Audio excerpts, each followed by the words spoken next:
Welcome back, everyone. I'm the Bad Luck Gamer, and we're back with the spell changes in the Remaster Part 2. And this is all second rank spells. There's actually more changes to the second rank spells than there was rank 1, which I'm actually very surprised with. This will probably push out the projection. There'll probably be 4 parts to the spell changes, depending. I know the next few parts are going to definitely be multiple spell ranks. Obviously, as we get towards, rank 10, there's going to be way less spells to have to look through. But I'm not sure if it's going to be 1 more part or 2 more parts. So, I'll probably say in the next video, honestly. So stay tuned for that. And actually, before we get started, there's just some things I want to get off my chest. But I'm not going to necessarily weigh you guys down with that. So, if you go to, over here, if you go to this timestamp that I'm putting in right now during editing, hopefully, you can skip my self-indulgent rant. Okay? Cool. So, self-indulgent rant time. Obviously, as any YouTuber, I get tons and tons and tons of comments telling me why something is wrong, yada yada. People act like they know, and this is normal, and for the most part, I just ignore it. But, with these changes, especially because I feel like it's misleading people in the comment section, let me go ahead and set some of the record straight here. So one comment I've received a lot, which I actually have here on my phone pulled up, is a quote that a lot of people have been using. Any old spells that are not shown with the same name in the remaster can be used legally in Pathfinder Society and regular play in their original form. So, as you can see from the text here, right? So let's break this down. Any old spells that are shown with the same name, or that are not shown with the same name in the remaster. This can indicate one of two things. This can indicate, one, that if it doesn't have the same name, you can still use the old version, which is just really incorrect because there's so many times this would just create a redundancy. It is correct in another sense, and we'll get to the part 2 is, well, we're still halfway through the remaster, technically, and so that being the case, they're just saying use old material or new material, but the old material is still going to be legal for society play and so forth. This is what I'm sure is the intent. Now, whether that's going to be the intent going after the player core to, who knows? But I feel like this is just misleading people because it's just not accurately stating what is actually being said, which is if the spell doesn't exist in the same way, you can use the old material. That's it. That's more or less. You can, all the old material is still valid. Now, this could also be saying that if it does have the same name and has changed, it's going to be carried forward into society play and normal play, which, I mean, for the most part, is fine. But this text is just, it's something that people are using very erroneously. For instance, particularly where I got this quote from was in reference to Thunderstrike, which people are saying, well, maybe it's not Shocking Grasp. Well, it is Shocking Grasp, or it's intended to replace Shocking Grasp, as presented here by the Paizo vlog. First is Thunderstrike, which replaces Shocking Grasp. It starts off with lower damage, but it becomes range instead of being a melee spell, and heightened versions increase its damage output. So, what does this mean? Who knows? Honestly, I don't anymore. Thunderstrike obviously is supposed to be replacing Shocking Grasp. Now, if it's in question of whether it's going to be in society play, from my general understanding, society play is going to keep most of the old initial release contents, at least for the time being, except for the spells that have the same name that have changed. And I guess there's just going to be redundancies because there's a bunch of feats out there that are the same but a different name. So yeah, that's just one thing I want to get off my chest. More or less, if the old material suits you better, use the old material. I'm not saying you can't. I'm just saying what changes in these books. Part 2 to this rant is whenever I'm talking about why a name has changed or not, or my theories, it's just conjecture. It's just something I'm saying to make it more interesting. Another comment I've been receiving a lot lately is, oh, well, single name spells aren't being changed. Well, that's not true, and I'm actually going to prove that here in this video. It's okay that no one knows exactly why some spells are changed. That's fine. I'm only giving my reasons just for the sake of giving my opinion on things, because this is what this kind of content is about. But don't come in acting like you know what it is when there's just contradictions in the text. So, just, like, again, I know people are going to do this anyway, and I'm fine. Hopefully most of y'all skip this. I'm just doing this to get it off of my chest, just to show the frustration I've been having. Anyway, before we get started, now that y'all probably skipped to this part in the video, before we get started, I do want to say that Paizo did provide to me both the player's core and the GM's core as one of their reviewers, as a complimentary service, but this is not a sponsored video, and thus all opinions found within are my own. So don't worry, my views haven't been skewed or anything like that. This is a video of me just telling you guys what has changed. So if I don't mention something, it didn't change and it has the same name and everything. That's another thing people don't seem to get with a lot of these videos is, like, if I didn't say something, it probably didn't change. Sometimes it does, and that's true, and I miss things, for sure. But most of the time, they didn't change. That being said, let's go ahead and get started with the video finally here. What, 8 minutes in? Oh boy. Okay, so let's start off nice and easy. Actually, not nice and easy. So Acid Arrow has been changed to Acid Grip, and it's been more or less completely changed. Now, if you didn't want to listen to my rant earlier, then just know that if you're in Society Play and you're currently using Acid Arrow, that should be fine. I don't know if that'll be fine after Remaster or Player Core 2. I'm not sure. But for the time being, it should be fine. And in your own home games, use whatever you want, old material, new material.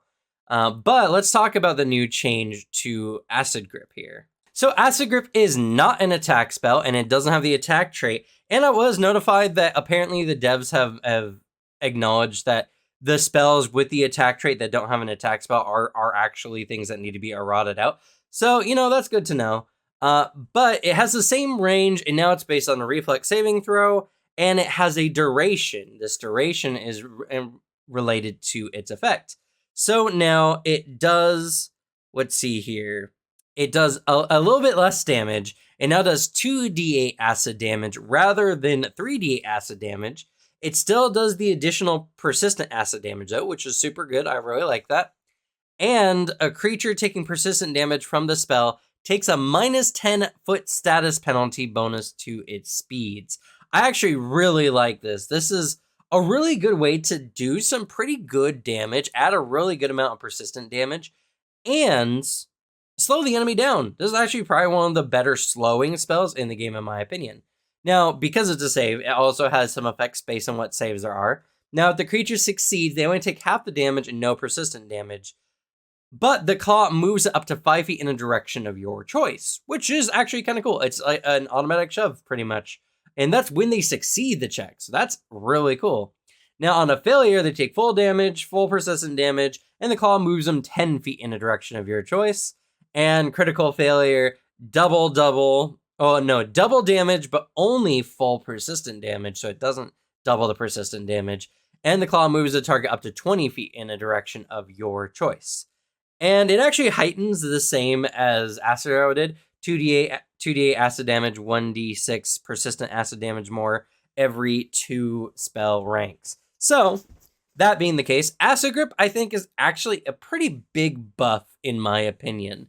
Now, obviously, you know, if we're talking Magus, a little unfortunate. It was actually one of my favorite attack spells to utilize. But you can still use the old material. That's fine. Not saying you can't. Just saying this is what has happened. I do like this spell in general. And again, moving casters away from attack spells, even though I think attack spells are actually genuinely fine. And there's plenty of ways to reduce AC in the game more than spell saves in the game. I understand all that, but I do think that it's more within the design line of what Paizo is doing with Pathfinder 2nd Edition to move casters away from spell attacks at least as much as possible. Not all of them. Not all of them have been, and there's still some in this book that have been that kept the same. But, I completely understand the decision choice. And I think this one especially works generally well. I really like Acid Grip, and I think this is going to be a really good spell and is going to show up on a lot of people's spell lists. Next is a slightly smaller change. Augury no longer uses Wheel and Woe. And you know what? I honestly don't know the reason for this. I wouldn't even say it's an OGL thing. So you can speculate. Feel free to do so. I'm just going to claim ignorance, and I'm not even going to guess because honestly, I really have no idea. A name change here. Scorching Ray has been changed to Blazing Bolt. Makes a lot of sense. Scorching Ray is a very popular spell in D&D, so now we have Blazing Bolt. Other than that, nothing changed. An interesting thing with Blood Vendetta that I've noticed, Blood Vendetta before was a reaction that required a verbal component. Now, Blood Vendetta does not have the concentrate tag. Now, this could be an error, in which case I would completely understand. I haven't seen many spells that have, doesn't have either manipulate or concentrate. So my thought is it is an error, but it also could be a really good sign for some kind of reactions. For instance, this is only triggered when a creature does piercing, slashing, or persistent damage to you, which are more often than not from melee weapons, though not always, obviously. So this might prevent you from getting double whacked when someone slashes you. You use Blood Vendetta, which triggers, reactive strike, which causes them to bonk you again, kind of making Blood Vendetta more of a hindrance in some situations. I think it's more of just a mistake. I think they forgot the concentrate tag, if I'm being honest.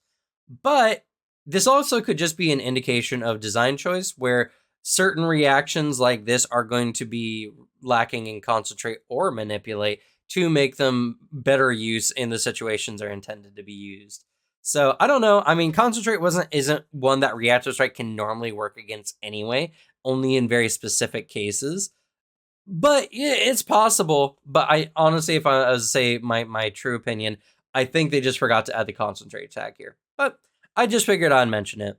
All right, we actually got a series of spells that have been changed in the cleansing line of feats. Now, this is actually very interesting because if I remember correctly, they said that they wanted to reduce the number of cleansing feats so you didn't have to select very specific ones.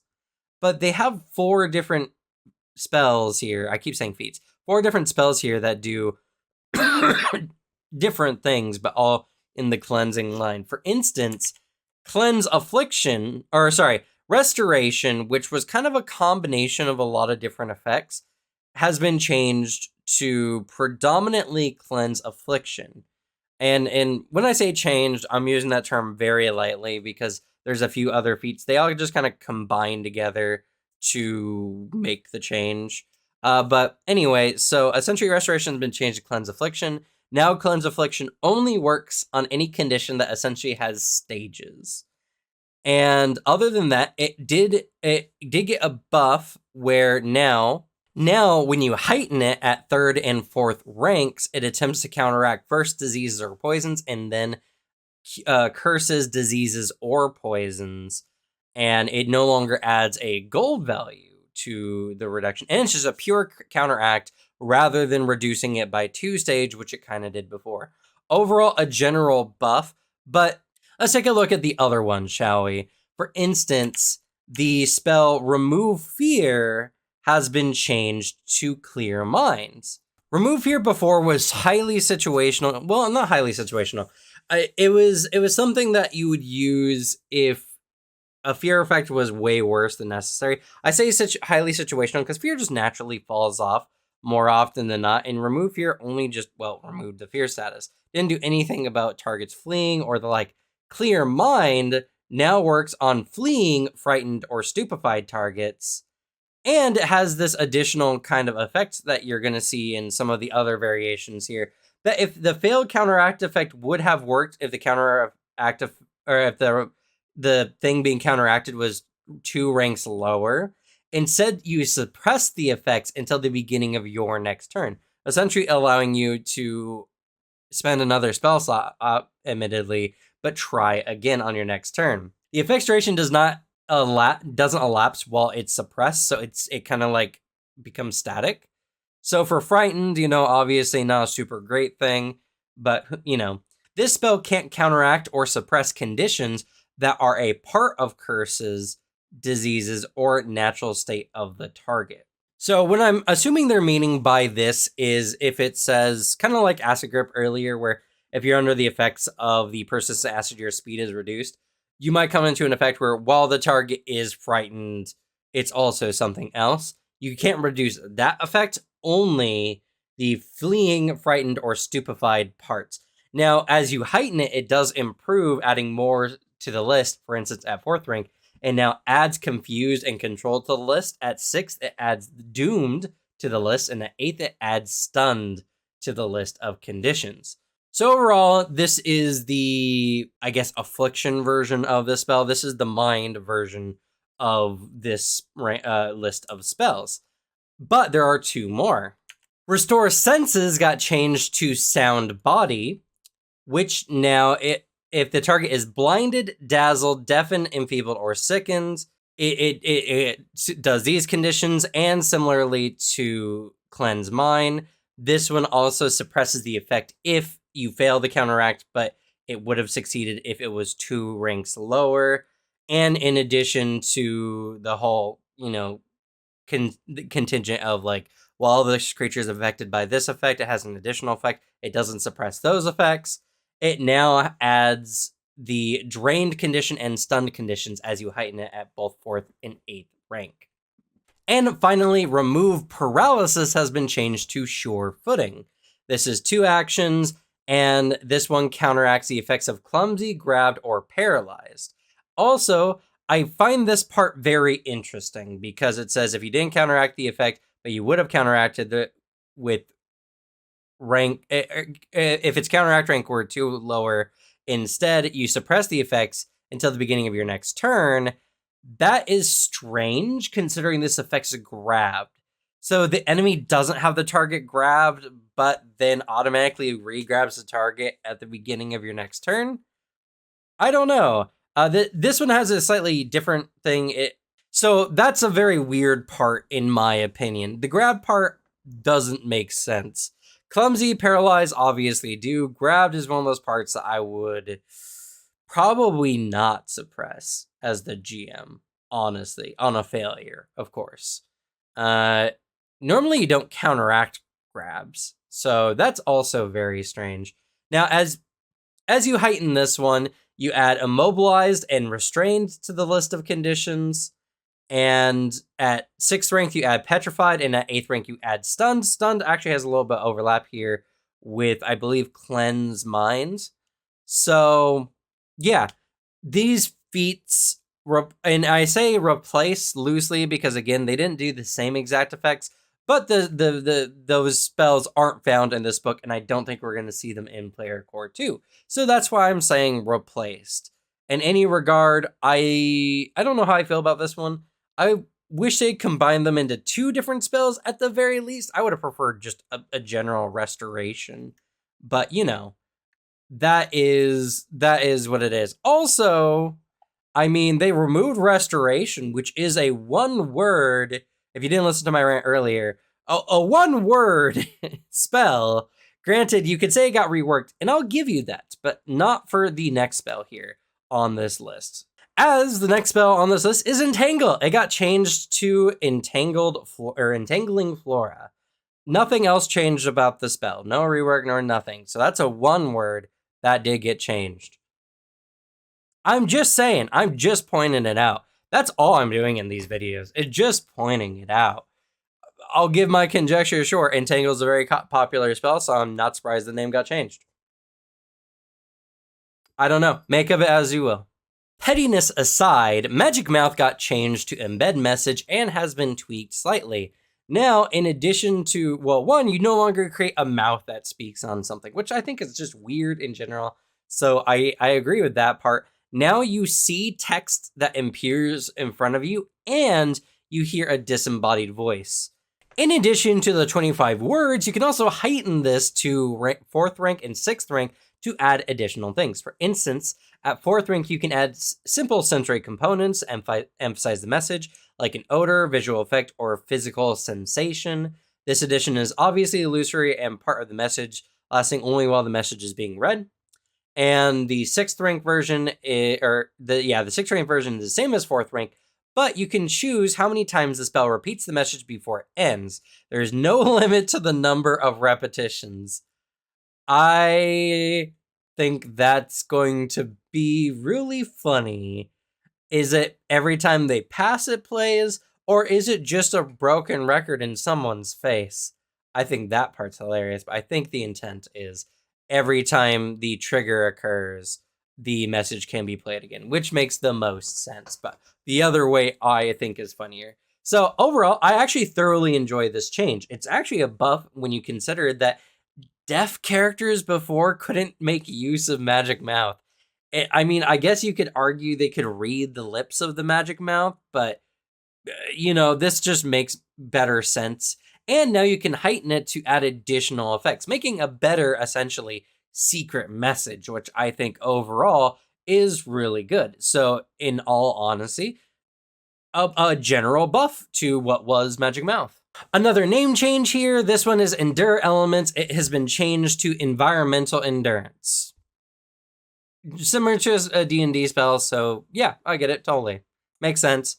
It's just the same thing, just said slightly differently, so nothing more to say than that. Continual Flame has been changed to Everlight. It now no longer requires specifically Ruby Dust, which I think is actually a buff technically. And it no longer heightens with the absurd increase in gold, which I don't know why you would ever do it, to be honest. So, yeah, I guess that's technically just a buff to Everlight. It no longer, if you need to heighten it for whatever reason, I guess to make it harder to snuff out, you don't need to expend absurd amounts of gold to do, which I think is a huge buff in Everlight's favor. So, yeah, good buff.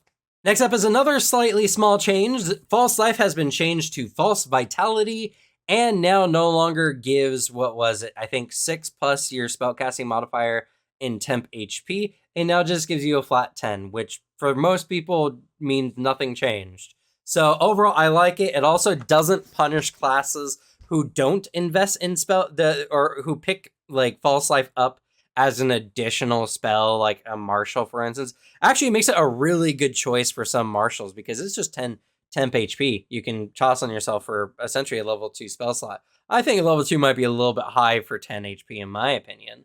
But later in the game, when lower level slots mean less, 10 HP is 10 HP. So yeah, overall, I think it works out a lot better this way. And of course, a name change because False Life is, after all, a very popular D&D spell. Here's an interesting change. Flaming Spear has been changed to Floating Flame. Now, name change-wise, obviously, I understand. But now the spell just kind of works differently. It still has reflex saving throw, same range, same area. But now, even though it's the same damage, actually, and heightens the same. But now, rather than on your turn, when you sustain it, it goes to a different square within range. You now, it says levitate the flame up to 10 feet, which levitate, I think, is a very poor term because levitate means like to lift up, which makes it sound like it flies up. That's not their intent, or at least I don't think that's their intent. I think what they mean is it can move up to 10 feet any direction, up, down, whatever, and over. It's no longer like on the ground, which is really cool. And now, rather than just damaging creatures, goes into the square of when you do this, each creature space who it shared at any point during its flight has to make the reflex save against the damage. So even though Flaming Sphere, or now Floating Flame, has, I guess, technically a maneuverability nerf. It doesn't move as fast, you could say, anymore. It now has a higher damage potential because it can affect multiple targets that it flies through. Technically, I guess, 2 targets rather than the standard 1. So I don't know exactly how I feel about this one. I think it overall is a buff because now it can fly, can be used in the air, obviously. And in addition to that, it can affect multiple targets. So even though you can't move it as far, I think it is generally a buff in Floating Flame's favor. So yeah, do with it as you will, or use the old one. Who cares? No one's forcing you to use the new rules after all. A few more name changes here, all from popular spells, except maybe Spectral Hand. I'm not sure. Anyway, Spider Climb has been changed to Gecko Grip. You know what? Geckos are cooler than spiders anyway, so good name change. Spectral Hand has been changed to Ghostly Carrier. So, yeah, I'm not sure about Spectral Hand actually, but Ghostly Carrier is cool because now it's just not just a hand. It can be any kind of spectral thing, which, RP flavor up, so I guess a buff. And Hideous Laughter changed to Laughing Fits. You know what? Hideous Laughter sounded much cooler, to be honest, but I understand Hideous Laughter is a very popular D&D spell, so the name needed to change. I don't know how I feel about Laughing Fit. I don't think it's a very great name, in my opinion, but I guess this is what we're going to have now. All right, Phantom Steed has been changed to Marvelous Mount with a slight difference. Now, when you heighten it, it no longer ignores difficult terrain. And maybe getting nerfed in some ways, as, obviously being unable to ignore natural difficult terrain, is a pretty substantial nerf in some situations for sure. It also, before it could walk on water and ignores difficult terrain, it didn't have any stipulation on that. Now it can walk on water, but it must end its turn on a solid surface or sink. So that's technically a nerf. At 4th, but that was a 3rd rank heightened, so technically I guess not a nerf. Now it can heighten at 3rd rank and at a slightly worse version. So you know what? Not a nerf, technically, not a nerf. At 4th rank, it has a 60-foot movement speed and walks on water, same as the other one, though it is technically nerf because it doesn't ignore difficult terrain. At 5th rank, it has a fly speed, which on this one, it had the ability to airwalk. So actually a buff to the 5th rank version here, but now it still needs to end on some kind of surface. And I believe airwalk required that you could just move.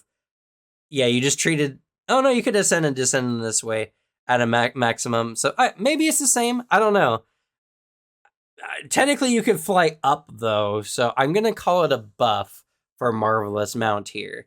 And at 6th rank, we have the 80-foot fly speed, which is the same as the old version, but again, does not ignore natural difficult terrain. So I don't know how I feel about Marvelous Mount overall. I guess it gives you more options and has some buffs in some areas. But the fact that the mount doesn't ignore natural difficult terrain does kind of suck in my opinion. So I don't know. If you use the old version, I wouldn't blame you. But I don't think it's that bad. Another name change here, Obscuring Mist has been just shortened to Mists, which, I think is completely fair. And as far as name changes go, it's very unobtrusive. So good job, Paizo. Another additional name change here, we got Sound Blast changing to Noise Blast, which I don't like the sound of Noise Blast as much. It sounds like it would do something different, even though the spells operate exactly the same. I just don't like Noise Blast in comparison to Sound Blast. But that's my only stipulation. That's the only thing. I don't have anything else to say about it. Barkskin got changed to Oaken Resilience. If you watched the Druid video, you would have known this already. So, I recommend checking out the other videos on the channel.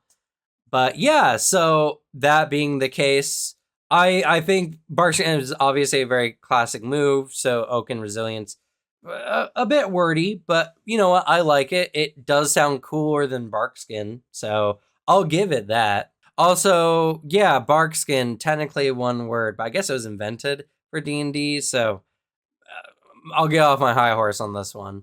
All right, tree shape now has been changed to one with plants and has been given a lot of extra effects. It now has 2 variations as well, has a 10-minute or 8-minute variation.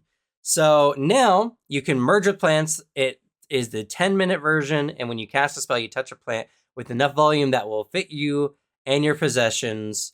And while merged, you can hear but not see what's going on outside the plant, pretty similar to tree shape. If the plant takes damage and you're inside it, you're expelled from the plant and take 10d6 damage. Woof. Someone just comes up and trims that plant, you're just ejected and severely injured. Magic Passage expels you without dealing damage. The spell ends if you're ever outside the plant. Duh. And then turn into a plant. This one is the 8-hour version, and you become the plant in this one. You can, now this one is very much more similar to tree shape. You can use nature or survival check to perceive your surroundings against your own spell DC. And while in this form, you can observe everything around you using your normal senses as a, oh wait, no. To find you, sorry, perception checks and nature checks need to, sorry, my bad. While you're in this form, you can observe everything around you using your normal senses. As a plant, your AC is 20, and only the status bonuses, status penalties, circumstance bonuses, and circumstance penalties affect you. And any successes and critical successes you roll on reflex saves are failures. So yeah, this one just is a little bit more viable. It lets you merge into a plant at a much lesser effect. Better for subterfuge, in my opinion. And then you can turn into a large plant like a tree for the greater version, which, you know, is good if you plan on want to take a nap and not be in danger necessarily. Don't think it's sustained. Nope. So yeah, overall, I mean, just a buff in general because it just does the same thing, only more. So one with plants is overall buff for tree form. Now our name change here, we have Gentle Repose being changed to Peaceful Rest. Otherwise, it does the same thing. Similar yada yada, D&D name change. I like this name though, rather than some of the other ones, like Noise Blast. So good job, Paizo. All right, See Invisibility got changed to See the Unseen and got a pretty sizable buff. So now not only can you just see invisible creatures as if they weren't visible but concealed, you now can see incorporeal creatures like ghosts phase through an object from within 10 feet of the object's surface. You see them as a blurry shape that you see through the object. Also, you can use this as a +2 status bonus to your checks you make to disbelieve illusions. And similar to See Invisibility, this one now has a duration of 8 hours. So See Invisibility, obviously being a D&D spell, name change, yada yada, and overall a big buff. And See the Unseen, I think, is actually a really cool name as well. So yeah, overall, really enjoy this change. Shield Other has been changed to Share Life, but otherwise operates the same. Speak with Animals got a buff. It now lasts for an hour. This is actually a pretty big buff because one of the biggest things people would use, you know, the Speak with Animals spell for is to, to go around and ask a bunch of animals what's going on in an area. This works a lot better with like the investigate action, for instance, as you now have time to go around and like gather rumors and such from various animals. So I think rather than, I think it was 10 minutes before, this now works a lot better from an investigative standpoint and overall is just a bigger buff. Spiritual Weapon got changed to Spiritual Armament and it has been changed. One, now it does spirit damage, which I think it did force damage before. Let's see. No, it doesn't. It does the same damage as the weapon type. Never mind. I'm thinking of something else. But a very interesting change actually here. Now, my gut reaction was, the flavor text for this one is you create a magical echo of one of your weapons and you fling it. Now, it doesn't matter what the weapon is, it always does the 2d8 damage on hit. This is a spell attack, but it's not an attack spell. The spell doesn't have the attack trait, which I think is interesting, but it didn't have it before. but you do make a spell attack roll to attack with this weapon, and no longer does it stay there, so it doesn't need to have the stipulations of no flanking or whatever. But something was removed that makes me very curious about the intent behind the spell. Because it's always been a thing that whenever you attacked with your spiritual weapon, it applied to your multi-attack penalty normally. And then in spiritual weapon, it says, no other statistics or traits of the weapon apply, and even a ranged weapon attacks adjacent creatures only. Despite making a spell attack roll, the spiritual weapon is a weapon for the purpose of triggers, resistances, and so forth. Now, this one doesn't have the stipulation. So technically, if the weapon you're wielding is agile, your multi-attack penalty would be I guess that doesn't even matter unless it's the second attack. So if it's your second attack in the round, you attack and then use this. If it's an agile weapon, you get the benefits of agile, or so I'm led to believe here. And does this not count as a weapon? So does it no longer trigger weapon-based resistances? Because it doesn't seem like it anymore. So spiritual armament does have some very interesting implications in its overall design. But otherwise, it operates mostly the same as spiritual weapons. So I don't know. Give me your thoughts on what you think spiritual armament is in comparison to spiritual weapon. I think it does have some interesting thoughts. I mean, many of the weapon traits don't matter all too much. And because it doesn't qualify as a weapon, I guess you can't get a crit specialization effect on it. But like I said, sweep, agile, forceful even technically. Well, maybe not forceful, unless you attacked with that same weapon before. There's some very interesting implications with spiritual armament, and I'm very curious to see what your opinions are down in the comments below. Touch of Idiocy has been changed to Stupefy, which obviously is a much less insulting sounding name, to be honest, and it's actually been buffed. So now, on success, the creature still gets stupefied. Stupefied 1, but still stupefied. Now, it is, and it's only stupefied until the start of your next turn, I should add.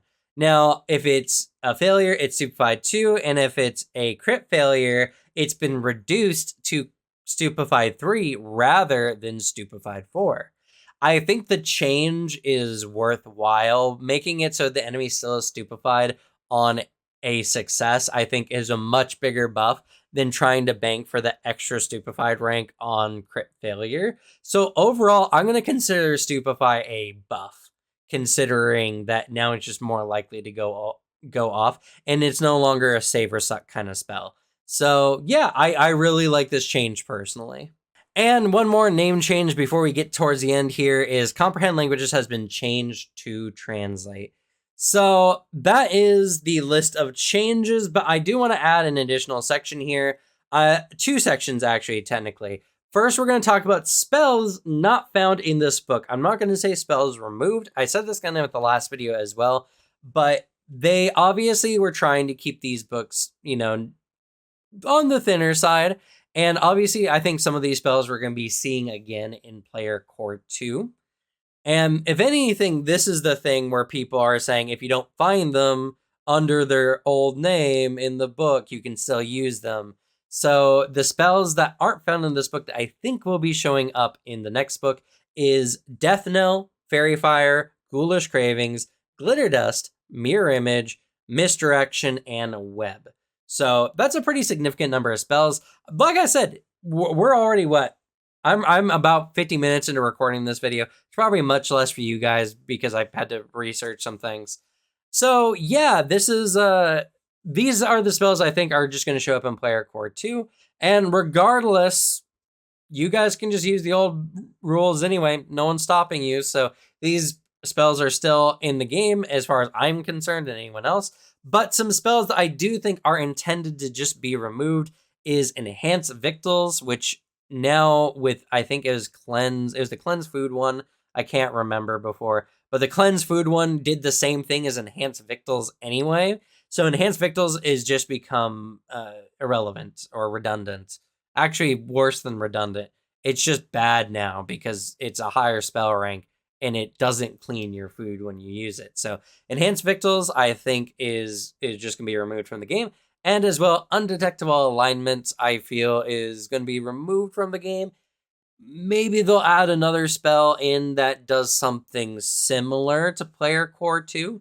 I'm not sure, things that can hide your character's intent rather than alignment, obviously, which is not in the game. But I'm not 100% sure on that one. So I'm just going to say it's going to be removed because anything alignment pretty much is removed. But we might see something similar in player core 2. I don't know. But that's been it for this video. Hopefully y'all stuck around. Hopefully y'all didn't get scared off by my rant at the beginning of this video. I did give you a timestamp, and I did say it was self-serving, so I mean, I guess that's just on you at that point. You're probably not even listening to this point, so I don't even know who I'm talking to, rather.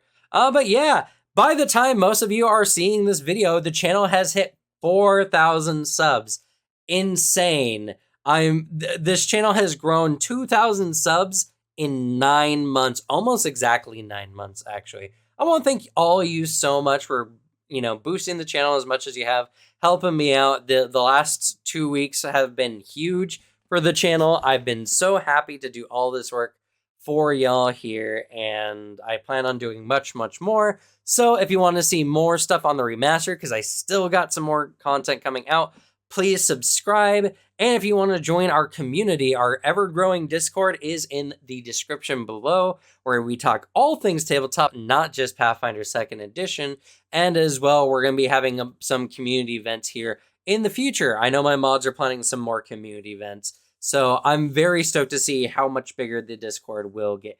But that's going to be it for me. Thank you all so much for watching. Good luck with your games. Leave the bad luck to me. And I'll see you all for part 3 tomorrow. Bye.